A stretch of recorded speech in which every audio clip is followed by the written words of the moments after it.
Welcome to the Black-Liberation.Tech podcast, brought to you by Jordan Nuance LLC and hosted by Dr. Renee Jordan. This podcast is a accumulation of Dr. Jordan's dissertation work and her passion for empowering Latinas, Afro-Latinas, Black women, and girls to navigate the academic and professional worlds with confidence and success. Whether you're a mother or guardian guiding a child through grades 6 through 12, an undergrad or grad student, someone working on a dissertation or thesis, or simply looking to carve out your niche in the career landscape, this podcast is for you. Each episode, Dr. Jordan shares her story, offers invaluable advice, and provides practical coaching to help you thrive in school, work, and beyond. Join our community on patreon.com/Black-Liberation.Tech and become a member for as low as $5 per month. As a member, you'll gain exclusive access to live recordings, impromptu academic and career coaching, and a network of like-minded individuals committed to mutual support and success. You're also welcome to follow Black-Liberation.Tech on YouTube, Instagram, Facebook, TikTok, and LinkedIn, or Black-Lib.Tech on X, formerly known as Twitter. Visit Black-Liberation.Tech for even more information on Dr. Jordan's adventure in Inglés o Español. Tune in, get inspired, and let's embark on this journey together. Welcome to Black-Liberation.Tech, where your success story begins. Hello, everybody. My name is Dr. Renee Jordan, and I just wanted to take a moment to share with you why I decided to get a PhD while I take my hair out. All right. So I knew at the age of 17 that I wanted to become a doctor. At first, I thought I wanted to become a medical doctor. I did not know or did not think that I would earn a PhD. It didn't cross my mind at the time. However, I did have a chance to work at Georgetown University, Lombardi Cancer Research Center. And on my way to check the mail, I walked past one of the medical school rooms, and there was a cadaver covered in a sheet. Let's just say I decided then it was not for me to go to medical school. I ran. I did not want to think about what it would take for me to get used to people not being alive and working with people who were ill all the time. I wanted to work with children, but the thought of having to work with children who would be sick and potentially pass away at a higher rate than I would normally be exposed to if I wasn't a doctor, I couldn't fathom it. And so I ended up becoming a school teacher, and I took an alternative route to my certification. So I did the Prince George's County resident teacher program and earned my teaching certificate and taught in the very county from which I graduated, Prince George's County. And I wanted to make sure I was doing things right. So I went back to school and got a master's in education, secondary education, curriculum specialist. And my advisor, Dr. Bruce Krim, he reviewed my thesis paper and essentially told me, well, he did tell me that I wrote well, and there was no reason that I shouldn't go on to pursue a PhD. And so I did. Now, at first, I wanted to get a PhD in public policy because I was curious about who was determining what should be taught in my classroom in terms of the curriculum. And I ran into a friend at a mall in Maryland, Annapolis Mall to be exact. And she said, based on the questions I was asking, she was also someone who was in the resident teacher program. So I was glad to see her. She said, based on the questions I was asking, she said that I would be good at public policy. And so I looked into programs that offer public policy. George Washington University was one of them. But also, I saw that Georgia State University was ranked at the time 23 in the country, and they cost far less than George Washington University. And so I took the GRE, and based on my score, I decided to test things out in the master's program for public policy, as opposed to going straight into a PhD in public policy. And I'm glad that I did. In order to get right into the PhD program, I would have needed a higher math score, but it was good enough for the master's program. So I said, well, let me see if I like it and try it out. And so in public policy, I got practical application, and I was exposed to a lot of things that I did not learn about during my programming for the Master's of Education, Secondary Education, and essentially learned that those with the degree that I would earn would make recommendations, policy recommendations, to those who were appointed officials or those who had masters in public administration. And so I said to myself, well, I want a tool. I don't want to just make recommendations. Although these people are needed, I felt like I needed to do something that was more hands-on. And even when I spoke to the person who covered education policy specifically at Georgia State University, she said that I sounded like a research practitioner, and they would teach me how to be a faculty member.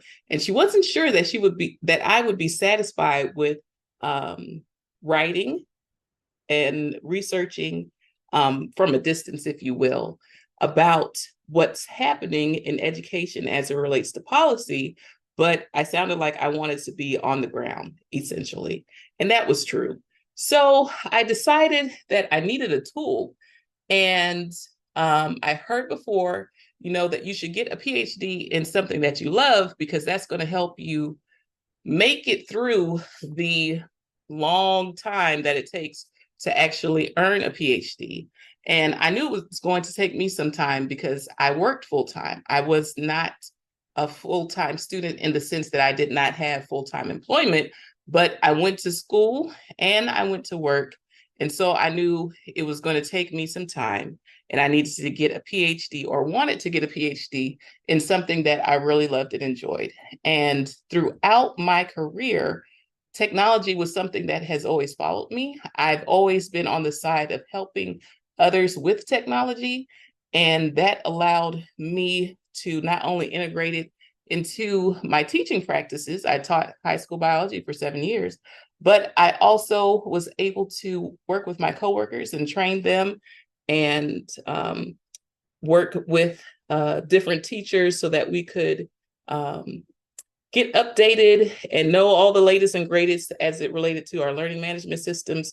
They changed our grading platform every year and gave us one lesson in it and expected us to be able to do what we needed to do for the rest of the year. So I would help out my fellow teachers with technology. And it was something that just always stuck with me. I shadowed someone who worked in the IT department at the U.S. Department of Energy as a result of a summer program that I participated in the summer between my junior and senior year of high school. And as a result of that, when I got to college, I worked in the IT department for 2 years as my federal work study appointment. And like I said, helping people with technology on the user side was something that I always did. And as a result of all of this, I looked at the Instructional Technology program at Georgia State University, their PhD program. And I did take the GRE again. And as a result of getting a master's in public policy first, I actually completed the statistics courses that I would have need to completed in the PhD program. And so I made note about that on my application and said, hey, I've taken stats 1, 2, and 3. These are the equivalent of quantitative research 1, 2, and 3. Please could take my grades into consideration while reviewing my application. And I got in. So I got a PhD in instructional technology because I could. A little more of a backstory is that when I would introduce myself to my classmates, like during the first day of class, I would share that my grandmother was born in 1909. And so she is a grandchild of people who were enslaved. And during her life, she actually taught school. However, as a result of updates to policy, changes that were made, she was no longer able to teach in the same fashion that she was teaching. She needed to go to college in order to get a diploma in order to teach. And she didn't get that diploma. And as a result, she did the work that she could do, which was to serve as or work as a cook in the kitchens of others. And that is a part of why I went to get a PhD, because I can. I had the opportunity. I was blessed to have the opportunities that I had that led me to this journey and allowed me to successfully complete it. And I used to want to try to save the whole world. Then I shrunk it down to the US. I wanted to become the next US Department of Education secretary, so the secretary of the US Department of Education. And then I shrunk it down a little smaller. I was like, you know what? I just want to do something great in my community. And wherever that is, that's where I wanted to do my work. And so I want to thank you for listening, because you are a part of my community. And I hope that I can help and encourage someone else along the way, because I found out that by working out my own social justice in becoming a Black woman in instructional technology with a PhD, I'm able to help others who are behind me, as well as those who are beside me. So hence my work in academic coaching, as well as career coaching. So feel free to leave me questions and comments. Thank you for tuning in to the Black-Liberation.Tech podcast, brought to you by Jordan Nuance LLC and hosted by Dr. Renee Jordan. We hope today's episode has inspired you and provided valuable insights to help you navigate your academic and professional journey with confidence and success. Remember to like, subscribe, and share, as well as rate and review the podcast to help it become more discoverable. Whether you're guiding a child through grades 6 through 12, tackling undergraduate or graduate studies, working on a dissertation or thesis, or exploring your career options, this podcast is here to support you every step of the way. Join our community on patreon.com/Black-Liberation.Tech and become a member for as low as $5 per month. As a member, you'll enjoy exclusive access to live recordings, impromptu academic and career coaching, and a network of like-minded individuals committed to mutual support and success. Don't forget to follow Black-Liberation.Tech on YouTube, Instagram, Facebook, TikTok, and LinkedIn, or Black-Lib.Tech on X, formerly known as Twitter. Visit Black-Liberation.Tech for even more information on Dr. Jordan's adventures, available in both English and Spanish. Stay inspired, stay empowered, and keep moving forward. Until next time, take care. Bye-bye.